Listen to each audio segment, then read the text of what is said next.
Morning +1 class hybridisation जो है बेटे, यहाँ से आज का जो टॉपिक हम करते हैं वो करते हैं टाइप्स ऑफ हाइब्रिडाइजेशन। इसके जो है हम आज टाइप्स करेंगे। टाइप्स में आपके पास जैसे बेटा मेन तो आपके पास 3 ही हैं। एक आपके पास आती है SP हाइब्रिडाइजेशन, दूसरी आपके पास आती है SP2 हाइब्रिडाइजेशन और तीसरी आपके पास आती है SP3 हाइब्रिडाइजेशन। अब सबसे पहले अगर हम बात करते हैं SP हाइब्रिडाइजेशन की, अगर हम बात करें तो SP हाइब्रिडाइजेशन के अंदर होता क्या है बेटा, इसके अंदर एक S और एक P orbital, 1s and 1p orbital जो है आपस में क्या करते हैं, ओवरलैप करते हैं, मतलब इंटरमिक्सिंग होती है इनकी। इसकी वजह से हम इसको बोलते हैं S और P ऑर्बिटल।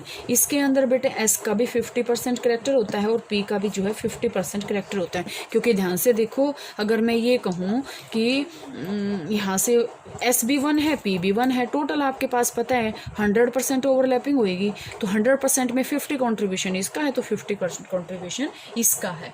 अब इसमें आपके पास क्या आएगा कि अगर 1s ऑर्बिटल, 1s का मतलब ये 1s नहीं, कहीं 1s 1p कह दो, 1p तो होता ही नहीं, इसका मतलब है 1s एंड 1p ऑर्बिटल, एक s और एक p ऑर्बिटल जब है इंटरमिक्सिंग आपस में करेंगे तो उसको हम क्या कहते हैं, SP ओवरलैपिंग जो है हम इसको कहते हैं। तो SP ओवरलैपिंग के अंदर बेटे यहाँ से अगर मैं बात करूँ, यहाँ से SP ऑर्बिटल जो है कैसे बनता है, ठीक है। अब सबसे पहले जो है 2s ऑर्बिटल जो है मेन आपके पास यहाँ से जो है कंट्रीब्यूट करता है। तो 2s की अगर हम बात करें तो यहाँ से देखो बेटे आपके पास कैसे आएगा। SP ऑर्बिटल जो है, SP हाइब्रिडाइजेशन को हम डिस्कस कर रहे हैं। इसके अंदर आपके पास क्या आएगा बेटा, इसके अंदर आपके पास आएगा कि अगर हम यहाँ से बात कर लेते हैं, ये आपके पास है 2s, ठीक है, और ये आपके पास है 2s और ये आपके पास क्या है 2p है। क्योंकि मैंने आपको बताया था 2p के अंदर कौन सा ऑर्बिटल होएगा, 2pz, क्योंकि px और py तो किसके अलोंग करेंगे, वो तो पाई बॉन्ड में फॉर्मेशन करेंगे। तो ये जो ओवरलैपिंग होएगी यहाँ से, ये आपके पास क्या होएगी, ये आपके पास होएगी S और P ऑर्बिटल, मतलब SP हाइब्रिडाइजेशन। अब एग्जांपल लेते हैं बेटा, जैसे यहाँ से एग्जाम्पल देखो, लीनियर कैसे बनेगा। अगर हम लीनियर में बनाएं तो लीनियर यहाँ से कैसे बनेगा बेटा, लीनियर में बनेगा जैसे यहाँ से एक आपके पास क्या होती है, जैसे मैंने आपको पोलराइजेशन करवाया था, तो पोलराइजेशन में मैंने आपको ये बताया था कि जो पॉजिटिव पार्ट होता है वो बड़ा होता है और जो नेगेटिव पार्ट होता है वो छोटा होता है।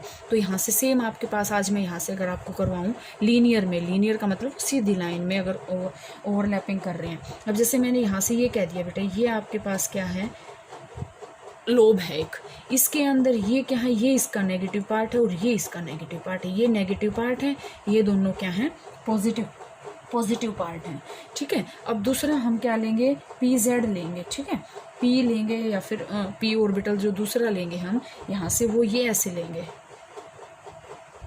ये पॉजिटिव पार्ट है, ये नेगेटिव पार्ट है। यहाँ से इसको हम बोलते हैं लीनियर ओवरलैपिंग। लीनियर ओवरलैपिंग का मतलब क्या होता है, ये आपका लार्ज लोब है और ये आपका स्मॉल लोब होता है, ठीक है, ये लार्ज लोब है और ये आपके पास है स्मॉल लोब है। इसकी वजह से बेटा देखो ध्यान से आपको समझ में आएगा। हम जो है बेरिलियम क्लोराइड का एग्जांपल लेते हैं, BeCl2 का।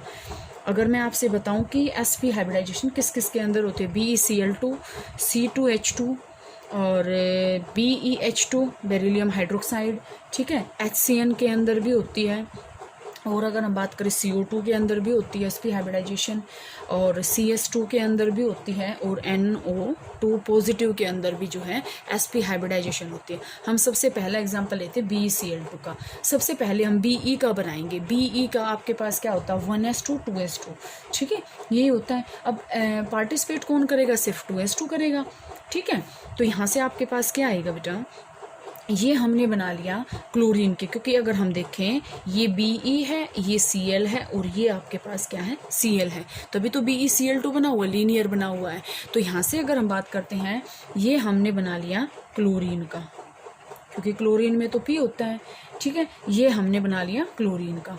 अब हम क्या बनाएंगे, बेरिलियम का, और सीधा मैं हाइब्रिडाइजेशन ही शो कर रही हूँ यहाँ से, ये ऐसे हो जाएगा और ये जो है यहाँ से ऐसे हो जाएगा, हो गया। अब ये क्या है आपके पास बेरिलियम, ये क्या है क्लोराइड, और ये क्या है क्लोराइड। यहाँ से ये पोर्शन है और यहाँ से ये पोर्शन है, इक्वल बनाना, इसको कहीं आगे पीछे बना दो या छोटा बड़ा बना दो। तो ये आपके पास इस क्लोरीन के साथ यहाँ बॉन्डिंग कर रहा है, इस क्लोरीन के साथ यहाँ बॉन्डिंग कर रहा है। तो ये जो आपके पास बन गया BeCl2।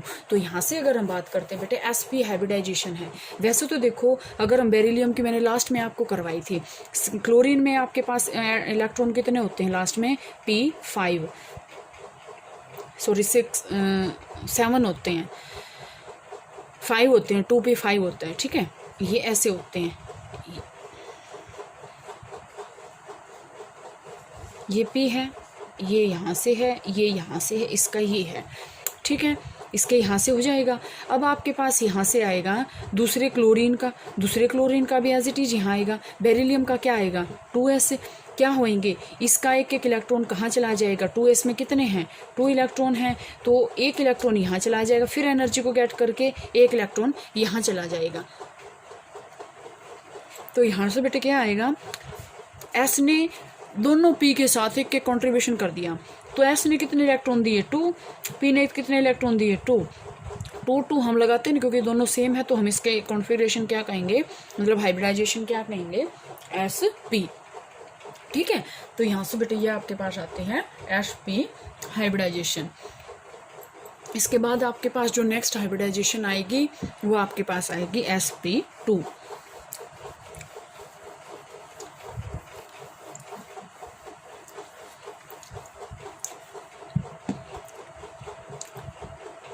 sp2 hybridisation.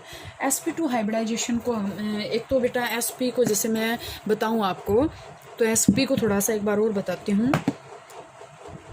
sp hybridisation भी कहते हैं और इसको हम डायगोनल हाइब्रिडाइजेशन भी कह सकते हैं, क्योंकि डायगोनल के अकॉर्डिंग ही तो हाइब्रिडाइजेशन हो रही है, लीनियर, तो हम इसको डायगोनल हाइब्रिडाइजेशन भी हम इसको कह सकते हैं, sp या फिर डायगोनल हाइब्रिडाइजेशन, ठीक है। इसके अंदर मैंने अभी आपको बताया था कि 50% आपके पास s कैरेक्टर होता है और 50% p कैरेक्टर होता है, ये मैंने अभी आपको स्टार्टिंग में ही बताया था ये तो, ठीक है। और मैंने आपको यहाँ से ये सारा का सारा आपका कंप्लीट हो चुका है, sp हाइब्रिडाइजेशन बनता है, BeCl2 का एग्जांपल दे दिया।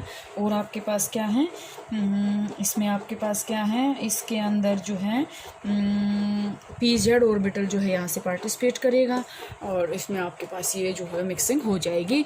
sp2 और sp3 बेटा कल करते हैं।